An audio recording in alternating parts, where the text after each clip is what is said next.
ಆತ್ಮೀಯ ವಿದ್ಯಾರ್ಥಿಗಳೇ, ಇವತ್ತು 10ನೇ ತರಗತಿಯ ವಿದ್ಯಾರ್ಥಿಗಳಿಗೆ ಸಮುದಾಯ ಆರೋಗ್ಯ ಅಂತಕ್ಕಂಥ ಒಂದು ಪಾಠ ಬಗ್ಗೆ ಅಧ್ಯಯನ ಮಾಡೋಣ.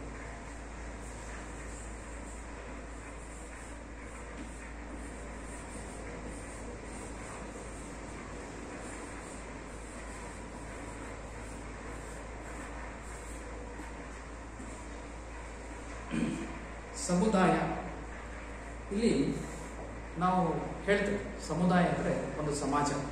ಸಮಾಜ ಅಂದರೆ ಸುಮಾರು 16 ಕುಟುಂಬಗಳು ಒಂದು ಕಡೆ ನೆಲೆ ಮಾಡಿರ್ತಕ್ಕಂಥದ್ದಕ್ಕೆ ನಾವು ಸಮುದಾಯ ಅಂತ ಕರಿತೀವಿ. ಸೊ ಇಂಥ ಒಂದು ಸಮುದಾಯ ಆರೋಗ್ಯ ಅಂತಕ್ಕಂಥದ್ದು ಬಹಳ ಮುಖ್ಯ. ಇಲ್ಲಿ ವೈಯಕ್ತಿಕ ಆರೋಗ್ಯಕ್ಕಿಂತ ಸಮುದಾಯ ಸಾಮಾಜಿಕವಾಗಿರ್ತಕ್ಕಂಥ ಒಂದು ಆರೋಗ್ಯ ಅನ್ನೋದು ಬಹಳ ಮುಖ್ಯ ಅನ್ನೋದನ್ನ ನಾವೆಲ್ಲರೂ ಗಮನ ಹರಿಸಬೇಕು. ಯಾಕಂದರೆ ವೈಯಕ್ತಿಕ ಆರೋಗ್ಯ ಅಂದರೆ ನಾವು ನಮ್ಮ ದೇಹವನ್ನು ಸ್ವಚ್ಛವಾಗಿಟ್ಕೊಳ್ಳೋದು, ನಮ್ಮ ದೇಹದಲ್ಲಿ ಯಾವುದೇ ಕಾಯಿಲೆಗಳು ಬರದೇ ಆಗಿ ನೋಡ್ಕೊಳ್ತಕ್ಕಂಥದ್ದು ವೈಯಕ್ತಿಕ ಆರೋಗ್ಯ. ಆದರೆ ನಾವು ಸಮುದಾಯ ಆರೋಗ್ಯ ಅನ್ನೋದನ್ನು ಯಾಕೆ ಹೇಳ್ತೇವೆ ಅಂದರೆ, ಇವತ್ತು ನಾವು ಇವತ್ತಿನ ಒಂದು ಪರಿಸ್ಥಿತಿ ನಾವು ಕಾಲಘಟ್ಟದಲ್ಲಿ ವಿಚಾರ ಮಾಡಿದಾಗ, ಚಿಂತನೆ ಮಾಡಿದಾಗ ಸಮುದಾಯ ಎಷ್ಟು ಬಹಳ ಪ್ರಾಮುಖ್ಯ ಅಂದರೆ, ನಮಗೆ ಕೊರೋನಾ ಅಂತಕ್ಕಂಥ ಒಂದು ವೈರಸ್ಸೇ ಬಹಳ ಮುಖ್ಯವಾಗಿರ್ತಕ್ಕಂಥ ಕಾರಣ. ಯಾಕಂದರೆ ಒಬ್ಬ ವ್ಯಕ್ತಿಯಿಂದ ಇನ್ನೊಬ್ಬ ವ್ಯಕ್ತಿಗೆ ಬಹುಬೇಗನೆ ಹರಡ್ತಕ್ಕಂಥ ಒಂದು ಸಾಂಕ್ರಾಮಿಕ ಕಾಯಿಲೆ ಆಗಿರ್ತಕ್ಕಂಥದ್ದು ಕೊರೋನಾ. ಇದರ ಜೊತೆಗೆ ಇಂಥ 16 ಕಾಯಿಲೆಗಳು ನಮ್ಮ ಹಿಂದಿನಿಂದಲೂ ಬಂದವು. ಇದಕ್ಕೆ ಕಾರಣ ಸಮುದಾಯದ ಆರೋಗ್ಯ ಅಂತಕ್ಕಂಥದ್ರ ಬಗ್ಗೆ ಅರಿವು ಇರದೇ ಇರತಕ್ಕಂಥದ್ದೇ ಆ ಒಂದು ಕಾರಣ ಈ ಸಂದರ್ಭದಲ್ಲಿ ಹೇಳ್ಬೋದು. ಇಲ್ಲಿ ಮುಖ್ಯವಾಗಿ ಪ್ರತಿಯೊಂದು ಸಮುದಾಯದವರು, ಪ್ರತಿ ಮನೆ ಮತ್ತು ಕಟ್ಟಡಗಳಲ್ಲಿ ವಾಸಿಸ್ತಕ್ಕಂಥವರು ತ್ಯಾಜ್ಯ ವಸ್ತುಗಳನ್ನು ವಿಲೇವಾರಿ ಮಾಡ್ತಕ್ಕಂಥದ್ದು ಬಹಳ ಮುಖ್ಯ. ಇಲ್ಲಿ ತ್ಯಾಜ್ಯ ವಸ್ತುಗಳನ್ನು ನಿಮ್ಮೆಲ್ಲ ಗೊತ್ತಿದೆ.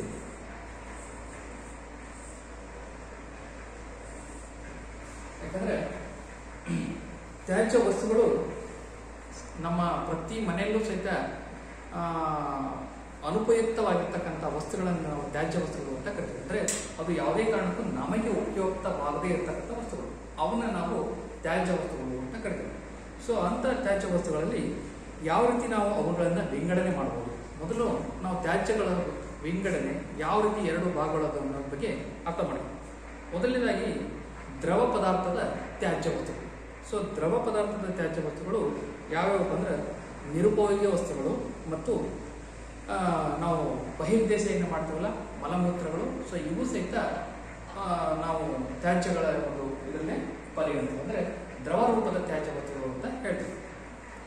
ಮನೆಯ ಸುತ್ತಮುತ್ತ ಬೀದಿಗಳಲ್ಲಿ, ಚರಂಡಿಗಳಲ್ಲಿ, ಬೋರ್ವೆಲ್ಲು, ಬಾವಿ ಮತ್ತು ಸುತ್ತ ನಿಂತಿರ್ತಕ್ಕಂಥ ಎಲ್ಲ ಕೆರೆಗಳು, ಏನು ನಿಂತಿರ್ತಕ್ಕಂಥ ನೀರುಗಳು, ಅಲ್ಲಿ ಏನಾಗಿರ್ತಕ್ಕಪ್ಪ ಅಂದರೆ ಕ್ರಿಮಿಕೀಟಗಳು ಉತ್ಪತ್ತಿ ಆಗ್ತಕ್ಕಂಥವು. ಸೊ ಕ್ರಿಮಿಕೀಟಗಳು ಆ ಒಂದು ಕೊಳೆತ ನೀರಿನಲ್ಲಿ ಆಗಿರ್ಬೋದು, ಸ್ವಚ್ಛವಾಗಿರ್ತಕ್ಕಂಥ ನೀರಿನಲ್ಲಾಗಿರ್ಬೋದು.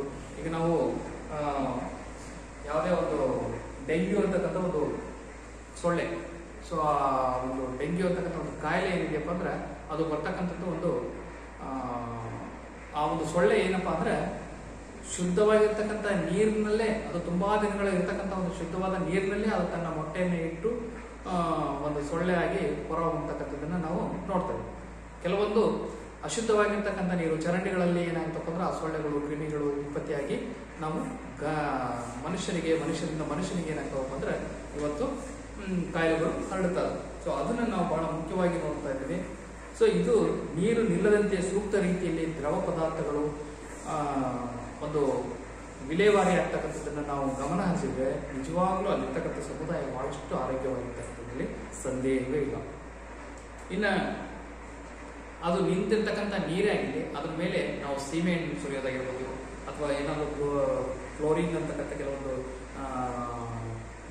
ಆ ಒಂದು ಕ್ರಿಮಿಕೀಟಗಳು ಸಾಯುವ ರೀತಿಯಲ್ಲಿ ನಾವು ಕೆಲವೊಂದು ರಾಸಾಯನಿಕ ಪದಾರ್ಥಗಳನ್ನು ಹಾಕಿ ಆ ನಿಂತ ನೀರಿನಿಂದ ಬೇರೆಯವರಿಗೆ, ಸಮುದಾಯಕ್ಕೆ ತೊಂದರೆ ಆಗದೇ ಹಾಗೆ ನಾವೇನು ಮಾಡಬೇಕು, ಆ ಒಂದು ರಾಸಾಯನಿಕ ಬಳಕೆಯನ್ನು ಮಾಡಿ ಆರೋಗ್ಯವನ್ನು ಕಾಪಾಡಬೇಕು.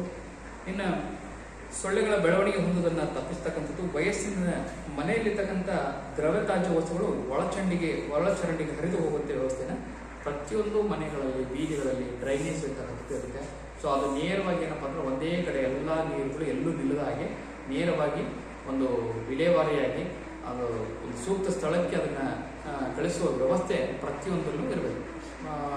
ಪಟ್ಟಣಗಳಲ್ಲಿ ಇದೇನಾಗಿದೆ ಅಂದರೆ ಸೂಕ್ತವಾಗಿರ್ತಕ್ಕಂಥ ಚರಂಡಿ ವ್ಯವಸ್ಥೆ ಇದೆ. ಹಾಗಾಗಿ ಪಟ್ಟಣ ಪ್ರದೇಶಗಳಲ್ಲಿ ಒಂದು ಕಡೆ ಎಲ್ಲೋ ಬೇರೆ ಎಲ್ಲೋ ಒಂದು ಕಡೆ ಆಗ್ತಕ್ಕಂಥದ್ದಿದೆ. ಆದರೆ ಹಳ್ಳಿ ಪ್ರದೇಶಗಳಲ್ಲಿ ಇನ್ನೂ ಸಹಿತ ಚರಂಡಿ ವ್ಯವಸ್ಥೆ ಇಲ್ಲ ಅನ್ನೋದನ್ನು ನಾವು ಗಮನ ಹರಿಸ್ಬೋದು. ಸೊ ಚರಂಡಿಯ ವ್ಯವಸ್ಥೆ ಪ್ರತಿಯೊಂದು ಹಳ್ಳಿ ಸಿಟಿಗಳಲ್ಲೂ ಸಹಿತ ಇದ್ದರೆ ಅಲ್ಲಿರ್ತಕ್ಕಂಥ ಒಂದು ದುರ್ವಾಸನೆ ಆಗಿರ್ಬೋದು ಅಥವಾ ಹಲವಾರು ಕಾಯಿಲೆಗಳಿಂದ ನಾವೇನಾಗ್ಬೋದು ಅಂದರೆ ದೂರ ಇರಲಿಕ್ಕೆ ಸಾಧ್ಯತೆ ಇದೆ. ಇನ್ನು ದ್ರವ ರೂಪದ ತ್ಯಾಜ್ಯ ವಸ್ತುಗಳು, ಇನ್ನು ಘನ ರೂಪದ ತ್ಯಾಜ್ಯ ವಸ್ತುಗಳು. ಸೊ ಘನ ರೂಪದ ತ್ಯಾಜ್ಯ ವಸ್ತುಗಳು ಯಾವಪ್ಪ ಅಂದ್ರೆ ಮುಖ್ಯವಾಗಿ ಕೈಗಾರಿಕೆ, ವಾಣಿಜ್ಯ, ಕೃಷಿ ಚಟುವಟಿಕೆಗಳಿಂದ ವಿಸರ್ಜನೆಗೊಂಡ ಯಾವುದೇ ಅನಗತ್ಯ ವಸ್ತುಗಳು. ಅಂದರೆ ಯಾವುದೋ ಒಂದು ಕಾರ್ಖಾನೆಗಳಲ್ಲಿ ಒಂದು ಕಲ್ಮಶ ಏನಾಗುತ್ತಪ್ಪ ಅಂದ್ರೆ ಕೆಲವೊಂದಲ್ಲಿ ಅಲ್ಲೂ ಸಹಿತ ಕೈಗಾರಿಕೆಗಳಲ್ಲಿ ದ್ರವ ರೂಪದ್ದು ಬರ್ತೈತಿ, ಘನ ರೂಪದ್ದು ಬರ್ತೈತಿ. ಘನ ರೂಪದ್ದು ಜಾಸ್ತಿಯಾಗಿ ಬರ್ತಕ್ಕಂಥದ್ದು. ಸೊ ಆ ಘನ ರೂಪದ ಇರ್ತಕ್ಕಂಥ ವಸ್ತುಗಳು ಏನಾಗ್ತವಪ್ಪ ಅಂದ್ರೆ ಒಂದು ಕಡೆ ಎಲ್ಲೋ ನಾವು ಕೂಡಿಟ್ಟಾಗ ಅದು ಏನಾಗುತ್ತೆ ಅಂದ್ರೆ ಇನ್ನೊಂದು ಕಡೆ ಒಂದು ಜಾಸ್ತಿ ದಿನಗಳು ಬಳಕೆ ಆದಾಗ ಅದಕ್ಕೆ ಸಾಕಷ್ಟು ಬ್ಯಾಕ್ಟೀರಿಯಾಗಳಾಗಿರ್ಬೋದು, ಸೊಳ್ಳೆಗಳಾಗಿರ್ಬೋದು ಸೇರಿಕೊಂಡು ಅದು ಸಹಿತ ಸಮುದಾಯದ ಆರೋಗ್ಯದ ಮೇಲೆ ಪರಿಣಾಮ ಬೀರ್ತಕ್ಕಂಥ ಸಾಧ್ಯತೆ ಇರುತ್ತೆ. ಸೊ ಅದು ಒಂದು ಕಾರಣಕ್ಕೋಸ್ಕರ, ಜೊತೆಗೆ ಯಾವುದೇ ಅನಗತ್ಯವಾಗಿರ್ತಕ್ಕಂಥ ಪರಿಸರಕ್ಕೆ ಸಮಸ್ಯೆ ತಂದು ಕೊಡ್ತಕ್ಕಂಥ ಒಂದು ತ್ಯಾಜ್ಯಗಳು ಇದ್ರೆ ಅದನ್ನು ಸಹಿತ ನಾವು ಎಲ್ಲೋ ಊರಿನಿಂದ ದೂರಾಚೆ ಹೊರಗೆ ಅದನ್ನು ವಿಲೇವಾರಿ ಮಾಡ್ತಕ್ಕಂಥದ್ದನ್ನು ಸಹಿತ ಮಾಡಿದ್ದೇ ಆಯ್ತಪ್ಪ ಅಂದ್ರೆ ನಾವು ಘನ ತ್ಯಾಜ್ಯ ವಸ್ತುಗಳನ್ನು ಸಹಿತ ಎಂದಲೂ ಸಹಿತ ನಮ್ಮ ಒಂದು ಸಮುದಾಯಕ್ಕೆ ಆರೋಗ್ಯದಿಂದ ಸಮಸ್ಯೆಯಿಂದ ನಾವು ಯಾವುದೇ ರೀತಿಯ ತೊಂದರೆ ಆಗದ ಹಾಗೆ ನೋಡ್ಕೋಬಹುದು. ಇನ್ನು ತ್ಯಾಜ್ಯ ವಸ್ತುಗಳ ವಿಲೇವಾರಿಗಳನ್ನ ಸ್ಥಳೀಯ ಪರಿಸ್ಥಿತಿಗಳಿಗೆ ಅವಲಂಬಿಸಿರುತ್ತದೆ. ಮನೆ ಮತ್ತು ಪರಿಸರವನ್ನು ಚೊಕ್ಕವಾಗಿಟ್ಕೊಳ್ಬೇಕು. ತ್ಯಾಜ್ಯ ವಸ್ತುಗಳನ್ನ ಡಬ್ಬ ಅಥವಾ ಬುಟ್ಟಿಗಳಲ್ಲಿ, ಅಂದರೆ ನಾವು ಡಸ್ಟ್ಬಿನ್ ಅಂತ ಏನು ಕರಿತೀವಲ್ಲ ಅದರಲ್ಲಿ ಸಪ್ರೇಟಾಗಿ ಹಾಕಬೇಕು. ಒಂದು ಘನ ಮತ್ತು ಇನ್ನೊಂದು ದ್ರವನೇ ಅಂತ ಸಪ್ರೇಟಾಗಿ ಮಾಡಬೇಕು. ಮತ್ತು ಪ್ಲಾಸ್ಟಿಕ್ ಇರ್ತಕ್ಕಂಥ ಐಟಮ್ಗಳನ್ನ ಒಂದು ಕಡೆ ಮಾಡಬೇಕು. ಇನ್ನೊಂದು ಮನೆಯಲ್ಲಿ ಇರ್ತಕ್ಕಂಥ ತರಕಾರಿ ಹೆಚ್ಚು ವೇಸ್ಟ್ ಆಗಿರ್ತಕ್ಕಂಥವಾಗಿರ್ಬೋದು ಅವನ್ನೆಲ್ಲವೂ ಸಹಿತ ಒಂದು ಕಡೆ ಅದನ್ನು ಸಪ್ರೇಟ್ ಆಗಿರ್ತಕ್ಕಂಥ ತ್ಯಾಜ್ಯಗಳನ್ನು ಮಾಡಿದಾಗ ವಿಲೇವಾರಿ ಬಹಳಷ್ಟು ಬೇಗ ಆಗ್ತಕ್ಕಂಥದ್ದನ್ನು ಸಹಿತ ನಾವು ನೋಡ್ತೇವೆ. ಇನ್ನು ದೊಡ್ಡದಾಗಿರ್ತಕ್ಕಂಥ ಖಾಲಿ ಡಬ್ಬಗಳನ್ನು ಪ್ಲಾಸ್ಟಿಕ್ ಡಬ್ಬಗಳಲ್ಲಿ, ಬುಟ್ಟಿಗಳಲ್ಲಿ ಆ ಒಂದು ಸಂಗ್ರಹ ಇಟ್ಟು ಅವನ್ನ ಪ್ರತಿನಿತ್ಯ ಒಂದು ಕಡೆ ವಿಲೇವಾರಿ ಮಾಡ್ತಕ್ಕಂಥ ವ್ಯವಸ್ಥೆನ ಸಹಿತ ಮಾಡಬೇಕು. ಇದು ದನದ ಕೊಟ್ಟಿಗೆ ಇರ್ತಕ್ಕಂಥ ತ್ಯಾಜ್ಯ ವಸ್ತುಗಳನ್ನು ನಾವು ಬಹಳ ಕಡೆ ನೋಡ್ತೇವೆ. ಹಳ್ಳಿಗಳಲ್ಲಿ ಎಸ್ಪೆಷಲಿ ದನದ ಕೊಟ್ಟಿಗೆ ಇರುತ್ತೆ. ಸೊ ಅದು ನೀಟಾಗಿ ಅದೆಲ್ಲ ಮಾಡಿರ್ತಕ್ಕಂಥ ಒಂದು ಏನಪ್ಪ ಅಂದ್ರೆ ಮೂತ್ರವನ್ನು ನೇರವಾಗಿ ಒಂದು ಸ್ಥಳಕ್ಕೆ ಹೋಗಾಗ ಮಾಡೋದು, ಅದನ್ನ ತೆಗೆದುಕೊಂಡು ಹೋಗಿ ತಿಪ್ಪೆಗೆ ಹಾಕ್ತಕ್ಕಂಥದ್ದು. ಸೊ ಇದು ಎಲ್ಲ ಒಂದು ವ್ಯವಸ್ಥೆ ಏನಿದೆಪ್ಪ ಅಂದ್ರೆ ನೀಟಾಗಿ ಹಾಕಬೇಕು. ನಾವು ಅಲ್ಲೇ ಬಾಳತ್ತು ಬಿಟ್ವಿ ಅಂದ್ರೆ ಆ ಒಂದು ದನಕರುಗಳಿಗೂ ಸಹಿತ ಕಾಯಿಲೆ, ಅದ್ರ ಜೊತೆಗೆ ನಾವು ಅದ್ರ ಜೊತೆಗೆ ವಾಸ ಮಾಡ್ತಕ್ಕಂಥದ್ದು ಕಾಯಿಲೆಗಳು ಸಾಮಾನ್ಯವಾಗಿ ಬರ್ತವೆ. ಸೊ ಇದು ನಾವು ಸಾಮಾನ್ಯವಾಗಿ ಗಮನ ಹರಿಸಬೇಕಾಗಿರ್ತಕ್ಕಂಥ ವಿಷಯ. ನಾವು ಇಲ್ಲಿ ವಿಲೇವಾರಿ ವಸ್ತುಗಳ ಬಗ್ಗೆ ನಾವು ಸಾಮಾನ್ಯವಾಗಿ ಹೇಳ್ತೇವೆ. ಯಾವ ಥರ ವಿಲೇವಾರಿ ಮಾಡಬೇಕು ಅನ್ನೋ ಬಗ್ಗೆ ಒಂದು ಚಾರ್ಟ್ ಅನ್ನು ಕೊಟ್ಟಿದ್ದಾರೆ. ಸೊ ಅದು ಏನಪ್ಪಾ ಅಂದ್ರೆ ಮುಖ್ಯವಾಗಿ ಶೀಶೆಗಳು ಅಂತ ಹೇಳ್ತೀವಿ, ಅಂದ್ರೆ ಗ್ಲಾಸಸ್. ಸೊ ಅವನ್ನ ಹೆಂಗೆ ನಾವು ವಿಲೇವಾರಿ ಮಾಡಬೇಕು ಅನ್ನೋದಕ್ಕೆ ಅವನ್ನ ನಾವು ಯಾವುದೇ ಕಾರಣಕ್ಕೂ ಓಡಬೇಕು. ಓಡೋದಂದ್ರೆ ಎಲ್ಲೋ ಒಂದು ಕಡೆ ಡಿಗ್ ಮಾಡಬೇಕು. ಅವೆಲ್ಲವೂ ಸಹಿತ ಅದರ ಒಳಗೆ ಶೀಶೆಗಳನ್ನು ಹಾಕಿ ಅಲ್ಲಿ ಮುಚ್ಚತಕ್ಕಂಥ ಕೆಲಸ ಮಾಡಬೇಕು. ಅದನ್ನ ಸುಡೋದಾಗಿರ್ಬೋದು, ಎಲ್ಲೋ ದೂರ ಒಗೆಯೋದಾಗಲಿ ಮಾಡುವಾಗ ಭೂಮಿಯ ಒಳಗೆ ಸಾಕಷ್ಟು ಆಳದ ಒಳಗೆ ತೆಗೆದು ಅವುಗಳನ್ನೆಲ್ಲವೂ ಸಹಿತ ಡಿಗ್ ಮಾಡ್ತಕ್ಕಂಥ ಕೆಲಸ ಮಾಡಬೇಕು. ಇದನ್ನ ಸುಡಲು ಮತ್ತು ಕಾಂಪೋಸ್ಟಿಂಗ್ ಮಾಡಲು ಸಾಧ್ಯವಿಲ್ಲ. ಒಡೆದರೆ ಕಾಲುಗಳಿಗೆ ಚುಚ್ಚಿ ಗಾಯವಾಗುತ್ತೆ. ಅದೆಲ್ಲೋ ಹೋದ ತಕ್ಷಣ ಗ್ಲಾಸ್ ಪುಡಿ ಹಾಕಿ ಅದು ಗ್ಲಾಸ್ ಯಾರೋ ಒಬ್ಬ ವ್ಯಕ್ತಿಗೆ ನಡೀತಂದ್ರಪ್ಪ ಅವನಿಗೆ ಮತ್ತೆ ಅದು ಒಂದು ಸೆಪ್ಟಿಕ್ ಅಂತಾಗಿ ಅವನ ಒಂದು ಕಾಲಿಗೆ ತೊಂದರೆ ಆಗ್ತಕ್ಕಂಥ ಸಾಧ್ಯತೆ. ಸೊ ಇದನ್ನೆಲ್ಲ ನಾವು ಇದು ಮಾಡಬೇಕು. ಅಂದ್ರೆ ಯಾವುದೇ ಒಂದು ಗ್ಲಾಸ್ಗಳನ್ನ ಒಂದು ಕಡೆ ಎಲ್ಲೋ ಭೂಮಿಯನ್ನ ತೆಗೆದು ಅದರಲ್ಲಿ ಒಳಗೆ ಅದನ್ನ ಮಾಡಿ ಅದನ್ನ ಒಳಗೆ ಹಾಕಿಬಿಟ್ರೆ ಅಲ್ಲಿಗೆ ಆ ಒಂದು ವಿಲೇವಾರಿ ಕ್ರಿಯೆ ಪೂರ್ಣ ಆಗುತ್ತೆ. ಇನ್ನ ಸಸ್ಯ ಮೂಲದ ವಸ್ತುಗಳು ಅಂದ್ರೆ ಸಿಪ್ಪೆ, ಈಗ ನಾವು ಸೊಪ್ಪನ್ನ ಕಟ್ ಮಾಡಿ ಅದನ್ನ ಹಾಕ್ತೇವೆ, ತರಕಾರಿಗಳನ್ನ ಹೆಚ್ಚಿ ಸಿಪ್ಪೆ ಹೊರಗೆ ಬರ್ತೈತಿ, ಅದನ್ನು ಸಹಿತ ಹೊರಗೆ ಹಾಕ್ತೇವೆ. ಸೊ ಅವುಗಳನ್ನ ಯಾವ ರೀತಿ ನಾವು ಮಾಡ್ಬೇಕಪ್ಪ ಅಂದ್ರೆ ಕಾಂಪೋಸ್ಟಿಂಗ್ ಮಾಡ್ಲಿಕ್ಕೆ ಬರ್ತದೆ. ಸೊ ಕಾಂಪೋಸ್ಟಿಂಗ್ ಅಂದ್ರೆ ಕೊಳೆತು ಮಣ್ಣಿನ ಸಾರವನ್ನ ಹೆಚ್ಚಿಸ್ತದೆ. ಸೊ ಅದನ್ನೆಲ್ಲ ಎಲ್ಲೋ ಒಂದ್ ಕಡೆ ಮಣ್ಣು ಇರ್ತದಲ್ಲ, ಆ ಮಣ್ಣಿನ ಜೊತೆಗೆ ಅದನ್ನ ಸೇರಿಸ್ಬಿಟ್ರೆ ಸೊ ಅದೇನಕ್ಕತ್ತೆ ಅಂದ್ರೆ ಆ ಮಣ್ಣಿನ ಫಲವತ್ತತೆನೂ ಸಹಿತ ಹೆಚ್ಚು ಮಾಡ್ಲಿಕ್ಕೆ ಸಾಧ್ಯತೆ ಐತಿ. ಸೊ ಹಾಗಾಗಿ ನಾವು ಮುಖ್ಯವಾಗಿ ಏನಪ್ಪಾ ಅಂದ್ರೆ ಕೊಳೆತಿರ್ತಕ್ಕಂಥ ಈ ತರಕಾರಿಯ ಒಂದು ಸೊಪ್ಪಾಗಿರ್ಬೋದು ಅದನ್ನ ಏನಂದ್ರೆ ನಾವು ಒಂದು ಮಣ್ಣಿನ ಜೊತೆಗೆ ಸೇರಿಸಿ ಅದನ್ನ ಹಾಕಿಬಿಟ್ರೆ ಆ ಮಣ್ಣಿನ ಫಲವತ್ತತೆ ಜಾಸ್ತಿಯಾಗಿ ಅದು ಒಂದು ಗೊಬ್ಬರ ರೂಪದಲ್ಲಿ ನಮಗೆ ಹೆಚ್ಚಿನ ಅನುಕೂಲ ಮಾಡಲಿಕ್ಕೆ ಸಾಧ್ಯತೆ ಇದೆ. ಇನ್ನು ಡಬ್ಬಗಳು, ಸೊ ಡಬ್ಬಗಳನ್ನ ಏನ್ ಮಾಡ್ಬೇಕಂದ್ರೆ ನಾವು ಅದನ್ನು ಸಹಿತ ಕೂಡ್ತಕ್ಕಂಥ ಕೆಲಸ ಮಾಡಬೇಕು. ಸೊ ಇವು ಸಹಿತ ಸುಡ್ತಕ್ಕಂಥ ಸಾಧ್ಯ ಇಲ್ಲ. ಏನಾದ್ರೂ ಹಾಕಲು ಒಯ್ಯಲು ಉಪಯೋಗವಿಲ್ಲ ಎಂದಾದ್ರೆ ಚಪ್ಪಟೆ ಮಾಡಿ ಅದನ್ನು ಸಹಿತ ಹೂಳ್ತಕ್ಕಂಥ ಕೆಲಸ ಮಾಡಬೇಕು. ಇನ್ನು ಕಾಗದ, ಚಿಂದಿ, ಇತರೆ ಉರಿಯುವ ವಸ್ತುಗಳು. ಸೊ ಇವು ಏನೋ ಪೇಪರ್ಸ್, ವೇಸ್ಟ್ ಪೇಪರ್ ಆಗಿರ್ಬೋದು ಅಥವಾ ಹರಿದ ಬಟ್ಟೆಗಳಾಗಿರ್ಬೋದು, ಇತರೆ ಯಾವುದೇ ವಸ್ತುಗಳು ಅಂದ್ರೆ ಅದು ಉರಿತಕ್ಕಂಥದ್ದು, ಅದನ್ನ ಸುಟ್ಟರೆ ಅದು ಉರಿತಕ್ಕಂಥ ಒಂದು ಯಾವುದೇ ವಸ್ತುಗಳನ್ನ ಇರ್ಬೋದು, ನಾವೇನ್ ಮಾಡ್ಬೋದು, ಸುಡಬಹುದು. ಸೊ ಅವನ್ನ ಸುಟ್ಟು ಏನ್ ಮಾಡ್ಬೇಕಂದ್ರೆ ಹೊಳೆಯಲು ಬಹಳಷ್ಟು ಕಾಲ ಕಳೆಯುತ್ತದೆ. ಆದ್ದರಿಂದ ಸುಡುವುದೇ ಒಳಿತು. ಪ್ಲಾಸ್ಟಿಕ್ ವಸ್ತುಗಳನ್ನು ಸುಟ್ಟಾಗ ಅಪಾಯಕಾರಿ ಅನಿಲ ಹೊರಬರುವುದರಿಂದ ಅದನ್ನು ಹೂಳಬೇಕು. ಅಂದ್ರೆ ನಾವು ಪ್ಲಾಸ್ಟಿಕ್ ವಸ್ತುಗಳನ್ನ ಸುಡಬಾರ್ದು. ಯಾಕೆ ಸುಡಬಾರ್ದಪ್ಪ ಅಂದ್ರೆ ಸಾಮಾನ್ಯವಾಗಿ ಆ ಪ್ಲಾಸ್ಟಿಕ್ ಇಂದ ನಾವು ಸುಟ್ಟಾಗ ಏನಾಗುತ್ತೆ, ರಸಾಯನ ಅಂದ್ರೆ ಕೆಟ್ಟ ರಸಾಯನ ಹೊರಗೆ ಬರುತ್ತೆ. ಸೊ ಅದು ರಾಸಾಯನಿಕ ಹೊರಗೆ ಬಂದಾಗ ನಮಗೆ ನಮ್ಮ ದೇಹಕ್ಕೆ ಅನಾರೋಗ್ಯ ಆಗಲಿಕ್ಕೆ ಸಾಧ್ಯತೆ ಐತಿ. ಸೊ ಈ ಒಂದು ಅಂಶವನ್ನು ನಮ್ಮ ಗಮನ ಹರಿಸಿ ಪ್ಲಾಸ್ಟಿಕ್ ವಸ್ತುಗಳನ್ನ ಸುಡದೇನೆ ಹೂಳ್ತಕ್ಕಂಥ ಕೆಲಸ ಮಾಡಬೇಕು. ಮತ್ತೆ ಬೇರೆ ಬೇರೆ ಕಾಗದಗಳು ಅಥವಾ ಇನ್ನೊಂದು ಹರಿದ ಬಟ್ಟೆಗಳು ಏನಾದವಲ್ಲ ಅವನ್ನೆಲ್ಲವೂ ಸುಟ್ಟು ಆ ಬೂದಿಯನ್ನು ಎಲ್ಲೋ ಒಂದು ಕಡೆ ನಾವು ಹಾಕ್ತಕ್ಕಂಥ ಕೆಲಸ ಸಹಿತ ಮಾಡಬೇಕು. ಇನ್ನು ಘನತ್ಯಾಜ್ಯ ವಸ್ತುಗಳನ್ನ ಸೂಕ್ತವಾದ ವಸ್ತುಗಳಲ್ಲಿ ರಾಶಿ ಮಾಡಿ ಅವುಗಳನ್ನು ಸುಡುವ ಮೂಲಕ ಶೇಖರಣೆ ಮತ್ತು ವಿಸರ್ಜನೆ ಕ್ರಮವನ್ನು ಕೈಗೊಳ್ತಕ್ಕಂಥದ್ದು. ಇನ್ನು ಭಾರತದ ಗ್ರಾಮೀಣ ಪ್ರದೇಶಗಳಲ್ಲಿ ಸಾಮಾನ್ಯವಾಗಿ ನಾವು ನೋಡೋದೇನಪ್ಪ ಅಂದ್ರೆ ಗ್ರಾಮೀಣ ಭಾಗದಲ್ಲಿ ಅತಿ ಹೆಚ್ಚು ಈ ಒಂದು ತ್ಯಾಜ್ಯಗಳ ವಿಲೇವಾರಿ ತೊಂದರೆ ಆಗ್ತಕ್ಕಂಥದ್ದು. ಸಿಟಿಗಳಲ್ಲಿ ಅನುದಾನ ದುಡ್ಡು ಬಳಕೆ ಇರ್ತೈತಿ. ಸೊ ಅದರಿಂದ ಸಿಟಿಗಳಲ್ಲೆಲ್ಲ ಘನ ತ್ಯಾಜ್ಯ ಆಗಿರ್ಬೋದು, ದ್ರವ ತ್ಯಾಜ್ಯ ಆಗಿರ್ಬೋದು, ಮನೆ ಮುಂದೆನೆ ಬಂದು ಏನ್ ಮಾಡ್ತಾರೆ ಆ ಒಂದು ಕಸವನ್ನು ಒಯ್ತಾರೆ. ಸೊ ಇದು ಒಂದು ಸೂಕ್ತವಾಗಿರ್ತಕ್ಕಂಥ ರೀತಿಯಲ್ಲಿ ನಡೀತಾ ಇದೆ. ಆದ್ರೆ ಹಳ್ಳಿಗಳಲ್ಲಿ ಇತ್ತೀಚೆಗೆ ಬದಲಾವಣೆ ಆಗ್ತಾ ಇದೆ. ಹಳ್ಳಿಗಳಲ್ಲೂ ಸಹಿತ ಏನಪ್ಪಾ ಅಂದ್ರೆ ತ್ಯಾಜ್ಯಗಳ ವಿಲೇವಾರಿನ ಸಹಿತ ಬಹಳ ಸೂಕ್ಷ್ಮವಾಗಿ ಬಹಳ ಪರ್ಸನಲ್ ಆಗಿ ಕೇರ್ ಮಾಡ್ತಾ ಹಳ್ಳಿಗಳ ಒಂದು ಪಂಚಾಯಿತಿಯ ಒಂದು ಇಲಾಖೆ ಏನ್ ಮಾಡ್ತಾ ಇದೆ ಅಂದ್ರೆ ಇವತ್ತು ಸರಿಯಾಗಿರ್ತಕ್ಕಂಥ ವಿಲೇವಾರಿಯನ್ನ ಮಾಡ್ತಕ್ಕಂಥ ಸಹಿತ ನಾವು ನೋಡಬಹುದು. ಇನ್ನು ಕೊಳಚೆ ಆಗಿರ್ತಕ್ಕಂಥದನ್ನ ವಿಸರ್ಜನೆ ಯಾವುದೇ ಸೂಕ್ತ ಸ್ಥಳ ಇರೋದಿಲ್ಲ ಹಳ್ಳಿಗಳಲ್ಲಿ ಎಸ್ಪೆಷಲಿ. ಸಮರ್ಪಕ ಮತ್ತು ವೈಜ್ಞಾನಿಕದಿಂದ ಈ ತ್ಯಾಜ್ಯ ವಸ್ತುಗಳನ್ನ ವಿಸರ್ಜನೆ ಮಾಡಬೇಕು. ಕಸದ ವಿಸರ್ಜನೆಯಲ್ಲಿ ವ್ಯರ್ಥ ಪದಾರ್ಥಗಳ ಬಗ್ಗೆ ವಿಂಗಡಣೆ ಒಳಗೊಂಡಿರ್ತಕ್ಕಂಥದ್ದು. ಇನ್ನ ಲೋಹಗಳಂತ ಸುಡಲಾಗದ ತ್ಯಾಜ್ಯ ವಸ್ತುಗಳನ್ನ ನೆಲಭರ್ತಿಗಳಲ್ಲಿ ಅಥವಾ ತಗ್ಗುಗಳಲ್ಲಿ ತುಂಬತಕ್ಕಂಥ ಕೆಲಸವನ್ನು ಸಹಿತ ನಾವು ನೋಡ್ಬೇಕು.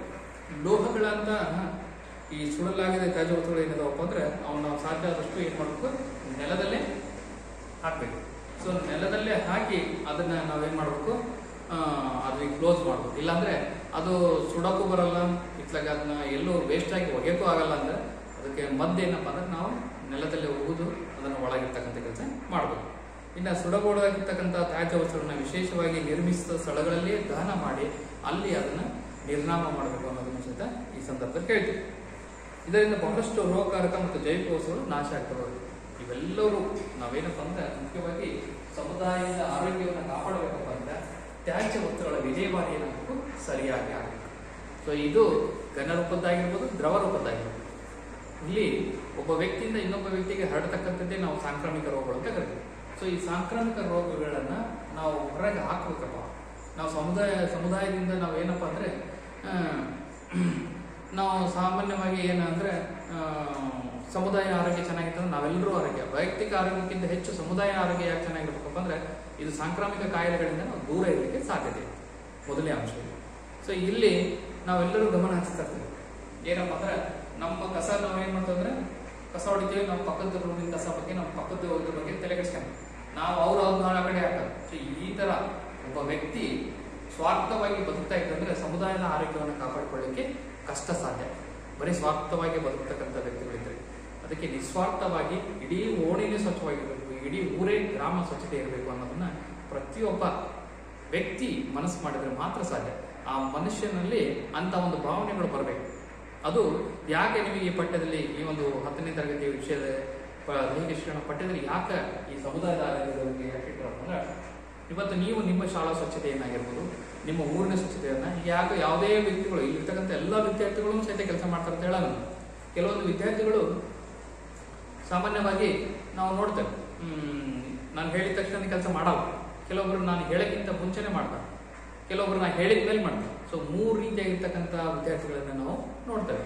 ಸೊ ಇವೆಲ್ಲವೂ ಸಹಿತ ಏನಂದ್ರೆ ನಾವು ನೋಡೋದು ಸಮುದಾಯದ ಆರೋಗ್ಯ ಮಾಡೋ ಉದ್ದೇಶಕ್ಕೋಸ್ಕರ. ಇಲ್ಲಿ ನಾನು, ನನ್ನ ಶಾಲೆ, ನಮ್ಮ ಊರು ಅಂತಕ್ಕಂಥ ಭಾವನೆ ಬಂದಾಗ ಎಲ್ಲರೂ ಸಹಿತ ಈ ಸಮುದಾಯದ ಆರೋಗ್ಯದ ಬಗ್ಗೆ ಗಮನ ಹರಿಸ್ತಾರೆ.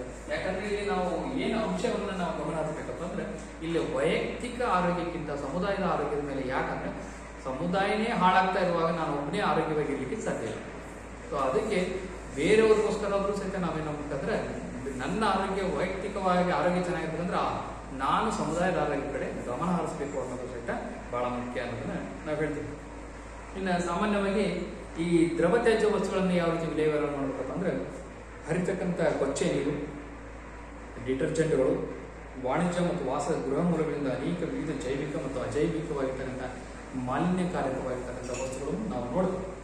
ಸೊ ಇವು ಒಳಚರಂಡಿ ಒಳಗೆ ಸೇರ್ತವೆ. ಇವೆಲ್ಲವೂ ಏನಪ್ಪ ಅಂದರೆ ಎಲ್ಲ ರೀತಿಯಿಂದ ಈ ಕೆಮಿಕಲ್ಸ್ ಇರ್ತಕ್ಕಂಥದ್ದು ಆ ಒಳಚರಂಡಿಯಲ್ಲಿ ಸೇರ್ಕೊಂಡಾಗ ಏನಾಗುತ್ತೆ ನಮಗೆ ಈ ಒಳಚರಂಡಿಗಳು ಬ್ಲಾಕ್ ಆಗೋ ಸಾಧ್ಯತೆ ಇರ್ತದೆ.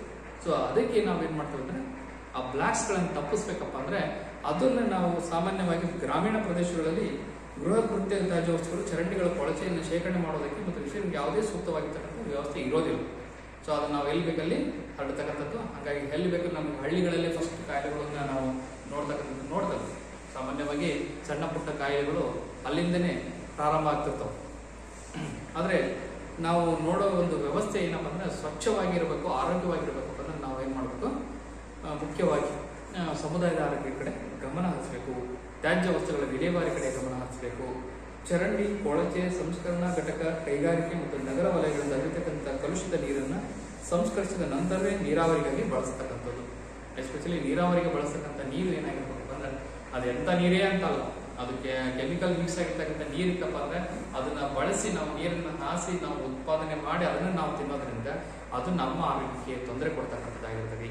ಅದಕ್ಕೆ ಶುದ್ಧವಾಗಿರ್ತಕ್ಕಂಥ ನೀರನ್ನ ನಾವು ಅದಕ್ಕೆ ಬಳಸ್ಕೊಂಡು ನೀರಾವರಿಯಿಂದ ಮಾಡಿ ಅದರಿಂದ ನಾವು ತರಕಾರಿ ಆಗಿರ್ಬೋದು, ಸೊಪ್ಪಾಗಿ ಬೆಳೆದು ಅದನ್ನು ನಾವು ತಿನ್ಬೇಕು ಅಂತಕ್ಕಂಥದ್ದನ್ನು ಹೇಳ್ತೇವೆ. ಸೊ ಆ ದ್ರವ ರೂಪದಲ್ಲಿ ಇರ್ತಕ್ಕಂಥ ವಸ್ತುಗಳು ಸಹಿತ ನೀಟಾಗಿ ವಿಲೇವಾರಿ ಆಗೋದನ್ನು ಸಹಿತ ನೋಡಬೇಕು. ಇನ್ನು ದ್ರವ ತ್ಯಾಜ್ಯಗಳ ಸಂಸ್ಕರಣಾ ವಿಧಾನದ ಬಗ್ಗೆ ಹೇಳೋದಾದ್ರೆ, ಸೊ ಒಂದು ಮಾದರಿ ಚಿತ್ರ ಇದೆ ನಮಗೆ. ಸೊ ಆ ಮಾದರಿ ಚಿತ್ರದ ರೀತಿಯಲ್ಲೇ ನಾವು ದ್ರವ ತ್ಯಾಜ್ಯದ ವಸ್ತುಗಳನ್ನು ವಿಲೇವಾರಿನ ಮಾಡಬೇಕು. ಸೊ ಈ ಅಂಶ ಬಹಳ ಮುಖ್ಯವಾಗಿರ್ತಕ್ಕಂಥದ್ದನ್ನು ತಿಳ್ಕೊಂಡ್ರೆ ನಾವು ಸಮುದಾಯದ ಒಂದು ಆರೋಗ್ಯವನ್ನು ನೋಡಲಿಕ್ಕೆ ಸಾಧ್ಯತೆ ಇದೆ. ಇಲ್ಲಿ ಒಂದು ಗ್ರಾಮ, ಒಂದು ದೇಶ, ಒಂದು ರಾಜ್ಯ, ಒಂದು ಪ್ರಪಂಚ ಇದನ್ನೆಲ್ಲ ಗಮನ ಹರಿಸಿದಾಗ ನಮ್ಮ ಸಮುದಾಯದ ಆರೋಗ್ಯ ಯಾರು ಗಮನ ಹರಿಸ್ತಾರೋ ಅದು ನಿಜವಾಗ್ಲೂ ಬಹಳಷ್ಟು ಸುರಕ್ಷಿತವಾಗಿರ್ತಕ್ಕಂಥ ವ್ಯಕ್ತಿಯನ್ನು ಮಾಡಲಿಕ್ಕೆ ಸಾಧ್ಯತೆ ಐತಿ. ಇದು ನಾವು ಮುಖ್ಯವಾಗಿ ಗಮನ ಹರಿಸಬೇಕಾಗಿರ್ತಕ್ಕಂಥ ವಿಷಯ.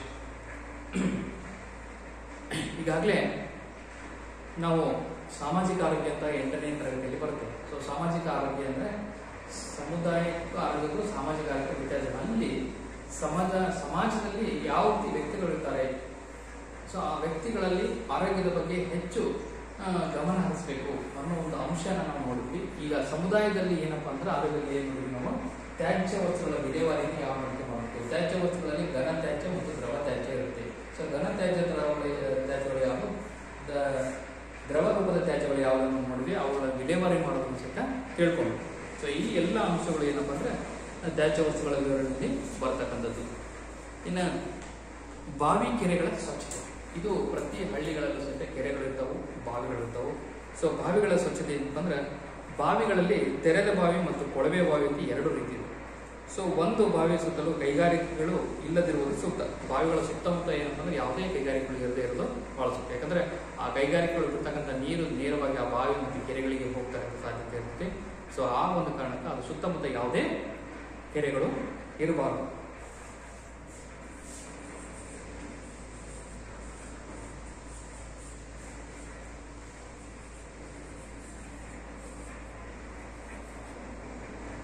ಕೊಳವೆ ಬಾವಿಗಳು ಮತ್ತೆ ತೆರೆದ ಬಾವಿಗಳು. ಸೊ ಇವೆಲ್ಲ ಇತ್ತೀಚೆಗೆ ಕೊಳವೆ ಬಾವಿಗಳು, ಮೊದಲೆಲ್ಲ ತೆರೆದ ಬಾವಿಗಳನ್ನೇ ಬಳಸ್ತಾ ಇದ್ರು. ಸೊ ಇವು ಬಹಳ ಸ್ವಚ್ಛತವಾಗಿರ್ತಕ್ಕಂಥ ಗಮನ ಹರಿಸಬೇಕು. ಬಾವಿಯನ್ನ ಉಪಯೋಗಿಸಿದ ವೇಳೆಯಲ್ಲಿ ಅದರ ಬಾಯಿಯನ್ನ ಮರ ಮತ್ತು ಲೋಹದ ಅಲೆಗಿಂದ ಮುಚ್ಚಿಡುವುದನ್ನು ಕಸ ಕಟ್ಟಿ ಧೂಳು ಕೀಟಗಳು ನೀರೊಳಗೆ ಬಿಡುವುದಿಲ್ಲ ಅಂತ ಹೇಳಿದರು. ಅಂದ್ರೆ ಈಗ ನಾವು ಇತ್ತೀಚೆಗೆ ಈ ನಮ್ಮ ಒಂದು ಬಯಲು ಸೀಮೆಯಲ್ಲಿ ಇರ್ತಕ್ಕಂಥ ಬಾವಿಗಳಿಗೂ ಒಂದು ಮಲೆನಾಡು ಸೀಮೆಯಲ್ಲಿ ಇರ್ತಕ್ಕಂಥ ಬಾವಿಗಳಿಗೂ ಪ್ರತಿಯೊಂದು ಮನೆಗಳಲ್ಲೂ ಸಹಿತ ಒಂದೊಂದು ಬಾವಿಗಳು ಇರ್ತವೆ ಆ ಕಡೆ. ಸೊ ಆ ಬಾವಿಗಳ ನೀರನ್ನೇ ಅವ್ರು ಬಳಕೆ ಮಾಡ್ತಾರೆ. ಅದು ಪೂರ್ತಿ ಕೆಳಗೆ ಸುಮಾರು ಒಂದು 100-150 ಅಡಿ ಬಾವಿಗಳನ್ನು ತೋಡಿದ ತಕ್ಷಣ ಅಂತರ್ಜಲ ಹೊರ ಬರ್ತದೆ. ಆ ಶುದ್ಧವಾಗಿರ್ತಕ್ಕಂಥ ನೀರನ್ನು ಬಳಸ್ತಾರೆ, ಶುದ್ಧವಾಗಿರ್ತಕ್ಕಂಥ ನೀರನ್ನು ಅವರು ಪಡಿತಾರೆ. ಇವತ್ತಿಗೂ ಸಹಿತ ನಾವು ಬಾವಿಗಳನ್ನು ನೋಡ್ಬೋದು. ಸೊ ಇದು ಒಂದು ರೀತಿಯಾಗಿತ್ತು. ಸೊ ಆ ಬಾವಿಗಳನ್ನು ಕಟ್ಟಿದ್ದಾರೆ, ಅದನ್ನೆಲ್ಲ ಕ್ಲೋಸ್ ಮಾಡಿದ್ದಾರೆ, ಅದು ವ್ಯವಸ್ಥಿತವಾಗಿ ಅವ್ರು ಮಾಡಿದ್ದಾರೆ. ಯಾಕಂದ್ರೆ ಅದೇ ನೀರನ್ನೇ ಅವ್ರು ಬಳಸೋದು. ಈ ಒಂದು ಭಾಗದಲ್ಲಿ ನಿಮಗೆ ಅದ್ರ ಬಗ್ಗೆ ಅಷ್ಟೊಂದು ಅರಿವಿರೋದಿಲ್ಲ. ಸೊ ಆದರೂ ನಿಮ್ಮ ಒಂದು ಜ್ಞಾನ ಕೇಳೋದಾದ್ರೆ ಅಂಥ ಬಾವಿಗಳಿರ್ತಾವಲ್ಲ ಅವನ್ನ ಕ್ಲೋಸ್ ಮಾಡಿದ್ರೆ ಒಳ್ಳೇದು. ಯಾಕಂದ್ರೆ ಯಾವ್ದು ಕಸ ಕಡ್ಡಿ ಏನೇ ಬೀಳಿ. ಸೊ ಇಲ್ಲಿ ನಾವು ಸಾಮಾನ್ಯವಾಗಿ ನಮ್ಮ ಶಾಲೆಯಲ್ಲಿ ಬಳಸ್ತಕ್ಕಂಥ ತೊಟ್ಟಿ ಇದೆ, ನೀರಿನ ತೊಟ್ಟಿ. ಸೊ ಅದನ್ನೆಲ್ಲ ಕ್ಲೋಸ್ ಮಾಡಿದೆ. ಒಂದೇ ಒಂದು ಭಾಗ ಕೆಳಗಿಳಿದು ಕ್ಲೀನ್ ಮಾಡಲಿಕ್ಕೆ ಮಾತ್ರ ಬಿಟ್ಟಿರ್ತೇವೆ. ಹಾಗೆ ಅದರ ಪೂರ್ತಿ ಮುಚ್ಚಳನ್ನು ಸಹಿತ ನಾವು ಹಾಕಲಿಕ್ಕೆ ಮರಿಬಾರ್ದು. ಆಮೇಲೆ ಬಾವಿ ಸುತ್ತ ಎತ್ತರವಾಗಿರ್ತಕ್ಕಂಥ ಗೋಡೆಯನ್ನು ಇರಬೇಕು. ಯಾಕಂದರೆ ಯಾರಾದರೂ ಅನಾಹುತ ಒಂದು ಸಂದರ್ಭಗಳು ಆಗ್ತಕ್ಕಂಥದ್ದು ನೋಡಿ ನಾವು ಎತ್ತರವಾಗಿರ್ತಕ್ಕಂಥ ಗೋಡೆಯನ್ನು ಕಟ್ಟೋದು ಸಹಿತ ಭಾಳ ಮುಖ್ಯ. ಇನ್ನು ಸಿಮೆಂಟ್ನಿಂದ ಸ್ವಲ್ಪ ಎತ್ತರದ ಮನೆ ನಿರ್ಮಿಸಿ ಬಕೆಟನ್ನು ಇಡಲು ಸ್ವಚ್ಛ ಜಾಗ ಮಾಡೋದ್ರಿಂದ ನೀರು ಮಲಿನವಾಗೋದು ತಪ್ಪು. ಅಂದರೆ ನಾವು ಕೆಳ ಬಕೆಟ್ ತಗೊಂತೀವಿ, ಮತ್ತೆ ನೆಲಕ್ಕಿಡ್ತೀವಿ, ಅದೇ ಮಣ್ಣು ಮತ್ತೆ ಇದು ಆಗ್ತದೆ. ಅದಕ್ಕೋಸ್ಕರ ಬಕೆಟ್ ಇಡಲಿಕ್ಕೆ ನಾವು ಸೂಕ್ತವಾಗಿರ್ತಕ್ಕಂಥ ಸ್ವಚ್ಛವಾಗಿರ್ತಕ್ಕಂಥ ಸ್ಥಳವನ್ನು ಸಹಿತ ಮಾಡಬೇಕು.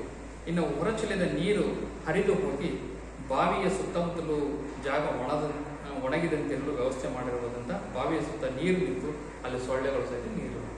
ಅಂದರೆ ಬಾವಿಗಳನ್ನ ನೀರನ್ನ ನಾವು ತಗೊಂತೀವಿ, ಮತ್ತೆ ಅಲ್ಲಿ ನೀರು ನಿಲ್ತದೆ ಅಥವಾ ಎತ್ತಬೇಕಾದ್ರೆ ನೀರು ಚೆಲ್ದಿರ್ತವೆ. ಸಾಮಾನ್ಯವಾಗಿ ಆ ನೀರು ಚೆಲ್ಲಿದ ತಕ್ಷಣ ಅದು ಅಲ್ಲೇ ನೀರು ಶೇಖರಣೆ ಆಗಿ ಅದು ಸೊಳ್ಳೆ ನಿರ್ಮಾಣ ಆಗ್ತಕ್ಕಂಥ ಕೇಂದ್ರ ಆಗಬಾರ್ದು ಅನ್ನೋ ಉದ್ದೇಶದಿಂದ ಆ ನೀರು ಬಿದ್ದು ಸಹಿತ ಬೇಗ ಒಣಗ್ತಕ್ಕಂಥ ಕೆಲಸ ಆಗಬೇಕು. ಸೊ ಆ ರೀತಿ ನಾವು ಏನು ಮಾಡಬೇಕು, ಸುತ್ತಲೂ ಸಹಿತ ವ್ಯವಸ್ಥೆಯನ್ನು ಮಾಡಿಕೊಂಡಿರಬೇಕು.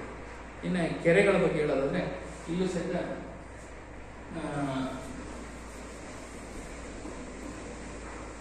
ಕೆರೆಗಳ ಸಂರಕ್ಷಣೆ, ಕೆರೆಗಳನ್ನು ಹೂಳು ತುಂಬಿಕೊಳ್ಳೋದ್ರಿಂದ ನೀರಿನ ಸಂಗ್ರಹಣ ಸಾಮರ್ಥ್ಯ ಕಡಿಮೆ ಆಗುತ್ತದೆ.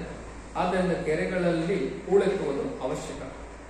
ಅಂದರೆ ಕೆರೆಯಲ್ಲಿ ಏನಪ್ಪಾ ಅಂದ್ರೆ ಸಾಮಾನ್ಯವಾಗಿ ಹೂಳೆತ್ತಕ್ಕಂಥ ಕೆರೆ ನಿರ್ಮಾಣ ಮಾಡಲಿಕ್ಕೆ ಸರ್ಕಾರ ಸಾಕಷ್ಟು ಅನುದಾನವನ್ನು ಬಿಡುಗಡೆ ಮಾಡ್ತಿದೆ. ಸೊ ಇಲ್ಲಿ ಆ ಹೂಳೆತ್ತೋ ಕೆಲಸ ಸಾಮಾನ್ಯವಾಗಿ ಪ್ರತಿ ಹಳ್ಳಿಗಳಲ್ಲಿ ಆಗುತ್ತೆ. ಆ ನೀರನ್ನ ಸಂಗ್ರಹಣೆ ಮಾಡೋದಕ್ಕೆ ಒಂದು ಕೆರೆಗಳನ್ನು ಬಳಕೆ ಮಾಡೋದ್ರಿಂದ, ಕೆರೆಗಳನ್ನು ನೀರು ಬಿಡೋದ್ರಿಂದ, ಕೆರೆಗಳಿಗೆ ನಾವು ಪುನರ್ ನಿರ್ಮಾಣ ಮಾಡೋದ್ರಿಂದ, ಅದಕ್ಕೆ ಪುನರ್ ಅಭಿವೃದ್ಧಿ ಮಾಡ್ತಕ್ಕಂಥ ಕೆರೆಗಳನ್ನು ಬಹಳಷ್ಟು ಅವಶ್ಯಕವಾಗಿ ಬೇಕು ಪ್ರತಿ ಹಳ್ಳಿಗಳಲ್ಲಾಗಿರ್ಬೋದು, ಎಲ್ಲೇ ಆಗಿರ್ಬೋದು. ಯಾಕಂದ್ರೆ ಆ ಕೆರೆಗಳಲ್ಲಿ ನೀರು ಸಂಗ್ರಹಣೆ ಮಾಡೋದ್ರಿಂದ ಅಂತರ್ಜಲ ಜಾಸ್ತಿ ಆಗತ್ತೆ. ಸುತ್ತಮುತ್ತ ಇರ್ತಕ್ಕಂಥ ಎಲ್ಲ ಒಂದು ಪ್ರದೇಶಗಳಲ್ಲೂ ನೀರು ಸಹಿತ ಜಾಸ್ತಿಯಾಗಿ ಏನಾಗುತ್ತೆ ಅಂದ್ರೆ ನೀರಾವರಿಗೆ ಅನುಕೂಲ ಆಗ್ತಕ್ಕಂಥದ್ದು ಸಹಿತ ನಾವು ನೋಡ್ತೀವಿ. ಸೊ ಅದಕ್ಕೋಸ್ಕರ ಕೆರೆಗಳ ಸ್ವಚ್ಛತೆಗಳನ್ನು ನಾವು ಗಮನ ಹರಿಸಬೇಕು. ಬಹುಪಾಲು ಕೆರೆಗಳು ಮಳೆಯನ್ನು ಅವಲಂಬಿಸಿದ ಬೇಸಿಗೆಯಲ್ಲಿ ಬತ್ತಿ ಹೋಗ್ತವೆ. ಸಾಕಷ್ಟು ಕೆರೆಗಳು ಏನಪ್ಪ ಅಂದ್ರೆ ಬೇಸಿಗೆಯಲ್ಲಿ ಬತ್ತಿ ಹೋಗೋದನ್ನು ನೋಡಿದ್ದೇವೆ. ಸೊ ಇಲ್ಲಿ ಕೆರೆಗಳಿಗೆ ದನಕರೆಗಳನ್ನು ಸ್ನಾನ ಮಾಡಲಿಕ್ಕೆ ಬಿಡಬಾರ್ದು. ನಾವು ಎಷ್ಟು ಹೇಳಿದ್ರು ಸಹಿತ ಇವತ್ತು ಹಳ್ಳಿಗಳಲ್ಲಿ ಕೆರೆಗಳನ್ನ ಸ್ನಾನ ಮಾಡಲಿಕ್ಕೆ ಬಿಡ್ತಾರೆ. ಸೊ ಅದು ಮೊದಲು ಹಾಕಬಾರ್ದು. ನೆಕ್ಸ್ಟ್ ಪಾತ್ರೆ ಮತ್ತು ಬಟ್ಟೆಗಳನ್ನು ತೊಳೆಕಾಗಿರ್ಬಾರ್ದು. ಕೆರೆ ಸುತ್ತಮುತ್ತ ಸ್ವಚ್ಛವಾಗಿರ್ತಕ್ಕಂಥ ನೋಡ್ಕೊಳ್ಬೇಕು. ಕೆಲವೊಂದು ಕೆರೆಗಳು ಇದಾವೆ, ಮಾದರಿ ಕೆರೆಗಳು ತರ ಇದಾವೆ. ಸೊ ಆ ಕೆರೆಗಳಲ್ಲಿ ಯಾವುದೇ ರೀತಿಯಾಗಿರ್ತಕ್ಕಂಥದ್ದನ್ನು ಸಹಿತ ನಾವು ನೋಡ್ತಾ ಇಲ್ಲ. ಅಂದ್ರೆ ಪರಿಸರ ಒಂದು ಜಲ ಮಾಲಿನ್ಯ ಮಾಡ್ತಕ್ಕಂಥದ್ದು ನಾವು ಕೆಲವೊಂದು ಕೆರೆಗಳಲ್ಲಿ ನೋಡ್ಬೋದು. ಆದರೆ ಕೆಲವೊಂದು ಹಳ್ಳಿಗಳಲ್ಲಿ ಏನಂತಂದ್ರೆ ದನ ತೊಳೆಯೋದು, ಮೈ ತೊಳೆಯೋದು, ಈ ಕಡೆ ತಾವೇ ಮೈ ತೊಳ್ಕೊತಿರ್ತಾರೆ. ಅದಾದ್ಮೇಲೆ ಬಟ್ಟೆ ತೊಳೆಯೋದು, ಪಾತ್ರೆಗಳನ್ನು ತೊಳೆಯೋದು, ಅಲ್ಲೇ ಎಲ್ಲದೂ ಆಗ್ತಾ ಇರ್ತದೆ. ಸೊ ಇದರಿಂದ ನೀರು ಹಾಳಾಗುತ್ತೆ, ನೀರು ಮಲಿನ ಆಗುತ್ತೆ, ಅದು ಇನ್ನೊಬ್ರು ಬಳಕೆ ಮಾಡಲಿಕ್ಕೆ ಅನಾನುಕೂಲ ಆಗುತ್ತೆ ಅನ್ನೋ ಒಂದು ಪರಿಜ್ಞಾನದಿಂದಲೇ ನಾವು ಆ ನೀರನ್ನು ಕಲುಷಿತ ಮಾಡ್ತೇವೆ. ಯಾಕಂದ್ರೆ ಅದು ಹರಿತಕ್ಕಂಥ ನೀರಲ್ಲ, ಅದು ನಿಂತ ನೀರಾಗಿರುತ್ತೆ. ಸೊ ಕೆರೆಗಳಿಗೆ ಬರ್ತಕ್ಕಂಥ ನೀರೆಲ್ಲ ನಿಂತ ನೀರು. ಸೊ ಅಂಥ ಕೆರೆಗಳ ನೀರನ್ನು ನಾವು ಯಾವುದೇ ಕಾರಣಕ್ಕೂ ಮಲಿನ ಮಾಡಬಾರದು ಅನ್ನೋ ಪರಿಜ್ಞಾನ ಪ್ರತಿಯೊಬ್ಬರಿಗೂ ಇರಬೇಕು. ಇನ್ನು ಕೆರೆ ಸುತ್ತಮುತ್ತ ಸ್ವಚ್ಛವಾಗಿ ನೋಡ್ಕೋಬೇಕು. ಕಸವನ್ನು ಹಾಕಲೇಬಾರ್ದು. ಇದರಿಂದ ಮತ್ತೆ ಹೂಳು ತುಂಬಿಕಂತಕ್ಕಂಥ ಕೆಲಸ ಆಗುತ್ತೆ. ಇನ್ನು ಕೆರೆ ಸುತ್ತ ಕಟ್ಟೆನ ನೀರು ಮಾಲಿನ್ಯವಂತೆ ಕೆರೆ ಸ್ವಚ್ಛವಾಗಿರುತ್ತೆ ನೋಡ್ಕೊಳ್ಬಹುದು. ಇನ್ನು ತೆರೆದ ಚಂಡಿಗಳನ್ನು ಹರಿಯುವ ಸಂಸ್ಕರಣಗೊಳಪಡಿಸಿದ ನೀರು ಮತ್ತು ಸಮೀಪದ ಕೆರೆಗಳನ್ನು ಸೇರದಂತಿರಬೇಕು. ಏನಪ್ಪಾ ಅಂದ್ರೆ ದ್ರವ ರೂಪದ ತ್ಯಾಜ್ಯಗಳು ಏನಾಗುತ್ತಪ್ಪ ಅಂದ್ರೆ ಸಾಮಾನ್ಯವಾಗಿ ಕೆರೆಗೆ ಅದನ್ನು ಬಿಟ್ಬಿಡ್ತಾರೆ. ಸೊ ಆ ಕೆರೆ ಬಿಡೋದ್ರಿಂದ ಕೆರೆ ಹಾಳಾಗ್ತಕ್ಕಂಥದ್ದು ಆಗುತ್ತೆ. ಸೊ ಕೆರೆ ನೀರನ್ನು ಬಳಕೆ ಮಾಡಲಿಕ್ಕೆ ಕಷ್ಟ ಆಗುತ್ತೆ. ಸೊ ಅದಕ್ಕೆ ಆ ರೀತಿ ಹರಿಯದೇ ಬೇರೆ ರೀತಿಯಿಂದ ಹೊಲಸು ನೀರು ಆ ಕೆರೆಗೆ ಹೋಗದ ಹಾಗೆ ನಾವು ನೋಡ್ಕೊಳ್ಳೋದು ಸಹಿತ ಬಹಳ ಮುಖ್ಯ. ಇನ್ನು ಶುದ್ಧ ಕುಡಿಯುವ ನೀರಿನ ಪೂರೈಕೆ. ಇವತ್ತಿಗೆ ಸರ್ಕಾರಗಳು ಬಹಳಷ್ಟು ಎಚ್ಚೆತ್ತುಕೊಂಡು ಪ್ರತಿಯೊಂದು ಊರಿಗೂ ಪ್ರತಿಯೊಂದು ನಗರಗಳಿಗೂ ಸಹಿತ ಶುದ್ಧ ಕುಡಿಯುವ ನೀರಿನ ಘಟಕವನ್ನು ಮಾಡಿದೆ. ಯಾಕಂದ್ರೆ ಇವತ್ತು ಯಾವುದೇ ಒಂದು ಕಾಯಿಲೆ ತಗೊಂಡ್ರಿ 100% ಸುಮಾರು 60-70% ಏನಾಗ್ತಾ ಇದೆ ಅಂದ್ರೆ ನೀರಿನಿಂದಲೇ ಜಾಸ್ತಿ ಕಾಯಿಲೆಗಳು ಬರ್ತವೆ. ಯಾವ ಕಾಯಿಲೆನೂ ಅದು ತಗೊಳ್ಳಿ ನೀರಿನಿಂದನೇ ಬರ್ತಾವೆ. ಇವತ್ತು ಸಣ್ಣ ಪುಟ್ಟ ಕಾಲರ ಆಗಿರ್ಬೋದು, ನಮಗೆ ಬರ್ತಕ್ಕಂಥ ನೆಗಡಿ, ಜ್ವರ, ಕೆಮ್ಮು ಇವೆಲ್ಲವೂ ಸಹಿತ ನೀರಿನಿಂದಲೇ ಪ್ರಾಬ್ಲಮ್ ಆಗ್ತವೆ. ನೀರಿನಿಂದಲೇ ನಮಗೆ ಸಾಕಷ್ಟು ತೊಂದರೆ ಆಗ್ತಕ್ಕಂಥದ್ದು. ಯಾಕಂದ್ರೆ ನಾವು ನೀರಲ್ಲಿ ಇರ್ತಕ್ಕಂಥ ನಿಮ್ಗೆ ಗೊತ್ತಿದೆ, ನೀರಲ್ಲಿ ಏನೇನಿದೆ H2O ಹೈಡ್ರೋಜನ್ ಮತ್ತು ಆಕ್ಸಿಜನ್ ಅಂತ ಇದೆ. ಸೊ ಇವು ನಮ್ಮ ದೇಹಕ್ಕೆ ಅವಶ್ಯಕವಾಗಿ ಬೇಕಾಗಿರ್ತಕ್ಕಂಥ ವಸ್ತುಗಳು.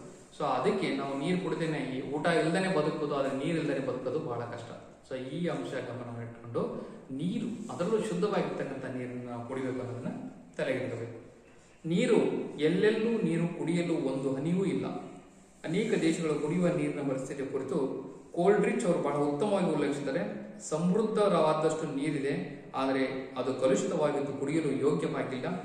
ಕುಡಿಯಲು ನೀರು ಮಾನವನ ಬದುಕಲು ನೆರವಾಗುತ್ತದೆ, ಇತರ ಜೀವಿ ಸಂಕುಲಗಳು ನೆರವಾಗುತ್ತದೆ. ಆದರೆ ಕಲುಷಿತ ನೀರು ಮನುಷ್ಯನ ಆರೋಗ್ಯವನ್ನು ಕೆಡಿಸುತ್ತದೆ. ಅಂದ್ರೆ ನೀರು ಬಹಳಷ್ಟಿದೆ. ಇಡೀ ಭೂಮಿಯ ಒಂದು ಏನೇನು ಪ್ಲಾನೆಟ್ ಇದೆಯಲ್ಲ, ಆ ಇಡೀ ಭೂಮಿಯಲ್ಲಿ 3 ಭಾಗ ನೀರಿದ್ರೆ 1 ಭಾಗ ಮಾತ್ರ ನೆಲ ಇದೆ. ಅಂದ್ರೆ ನೀರು ಎಲ್ಲ ಕಡೆ ಇದೆ, ಆದ್ರೆ ಅದನ್ನು ಬಳಕೆ ಮಾಡಲಿಕ್ಕೆ ಬರದೇ ಇರತಕ್ಕಂಥದ್ದು ಮುಖ್ಯವಾಗಿರ್ತಕ್ಕಂಥ ವಿಷಯ. ಯಾಕಂದ್ರೆ ಸಮುದ್ರ ನೀರನ್ನು ನಾವು ಯಾವ್ದಕ್ಕೆ ಬಳಸ್ತೀವಿ? ಯಾವುದಕ್ಕೂ ಬಳಸಲ್ಲ. ಅದು ಕುಡಿಯೋಕ್ಕೂ ಬಳಸಕ್ ಬರಲ್ಲ, ಬಳಸಕ್ಕೂ ಅದನ್ನು ಬಳಕೆ ಮಾಡೋಕ್ಕೂ ಬರಲ್ಲ. ಬರೀ ಅದನ್ನ ಉಪ್ಪನ್ನ ತಯಾರು ಮಾಡಕ್ ಬರ್ತದೆ. ಸೊ ಇದು ನಮಗೆ ಬರ್ತಕ್ಕಂಥ ಇವತ್ತು ಸಾಕಷ್ಟು ಸಂಸ್ಥೆ ನಡೀತಾ ಇದೆ, ಸಂಶೋಧನೆಗಳು ನಡೀತಾ ಇದೆ. ಸೊ ಸಮುದ್ರದ ನೀರನ್ನು ಸಹಿತ ನಾವು ಬಳಕೆ ಮಾಡಲಿಕ್ಕೆ ಬಂತಪ್ಪ ಅಂದ್ರೆ ನಮ್ಮ ದೇಶ ಇನ್ನೂ ಸಾಕಷ್ಟು ರೀತಿಯಾಗಿರ್ತಕ್ಕಂಥ ಬೆಳವಣಿಗೆ ಹೊಂದಲಿಕ್ಕೆ ಸಾಧ್ಯತೆ ಐತಿ. ಆಮೇಲೆ ನದಿ, ಕೆರೆಗಳು, ಈ ನದಿಗಳ ಜೋಡಣೆ ಕಾರ್ಯ ಆಗಬೇಕು. ಸೊ ಇದರಿಂದ ಸಹಿತ ಇವತ್ತು ಸಾಕಷ್ಟು ನೀರು ಏನಾಗ್ತದೆ ಅಂದ್ರೆ ಪೋಲಾಗ್ತಾ ಇದೆ. ಅದಕ್ಕೋಸ್ಕರ ಇಂಗುವ ಗುಂಡಿಗಳನ್ನು ಮಾಡ್ತಾ ಇದೀವಿ. ಸರ್ಕಾರ ಎಷ್ಟೆಷ್ಟೆಲ್ಲ ಯೋಜನೆ ಹಾಕೊಂಡ್ರು ಸಹಿತ ಸಮುದಾಯ ಅದ್ರ ಬಗ್ಗೆ ತಲೆ ಕೆಡಿಸ್ತಾ ಇಲ್ಲ. ಸೊ ಸಮುದಾಯ ಬಹಳ ಮುಖ್ಯ. ಯಾಕಂದ್ರೆ ಸರ್ಕಾರದ ಯೋಜನೆಗಳನ್ನ ಸರಿಯಾಗಿ ಸದ್ಬಳಕೆ ಮಾಡ್ಕೊಂಡಿದ್ದೇ ಆದ್ರೆ ನಾವು ನಿಜವಾಗ್ಲೂ ಸಮುದಾಯದ ಆರೋಗ್ಯವನ್ನು ಕಾಣಲಿಕ್ಕೆ ಸಾಧ್ಯತೆ ಇದೆ. ಶುದ್ಧ ಕುಡಿಯುವ ನೀರಿನ ಘಟಕಗಳನ್ನ ನಿರ್ಮಾಣ ಮಾಡಿದ್ರು. ಅದನ್ನೂ ಸಹಿತ ಕೆಲವೊಬ್ರು ಯಾವುದೋ ಒಂದು ಇದ್ರ ಆಧಾರದ ಮೇಲೆ ಅದನ್ನೂ ಸಹಿತ ಅಶುದ್ಧವಾಗಿರ್ತಕ್ಕಂಥದ್ದನ್ನು ಮಾಡಿದ ಒಂದು ಘಟನೆಗಳನ್ನು ನಾವು ನೋಡ್ತಾ ಇದ್ದೀವಿ. ಸೊ ಅದಕ್ಕೆ ಒಂದು ಯೋಜನೆಗಳು ಸಮರ್ಪಕವಾಗಿದ್ರು ಸಹಿತ ಅದು ಏನಾಗುತ್ತೆ ಅಂದ್ರೆ ವ್ಯವಸ್ಥೆನ ಹಾಳು ಮಾಡಲಿಕ್ಕೆ ಸಾಧ್ಯತೆ ಇರುತ್ತೆ.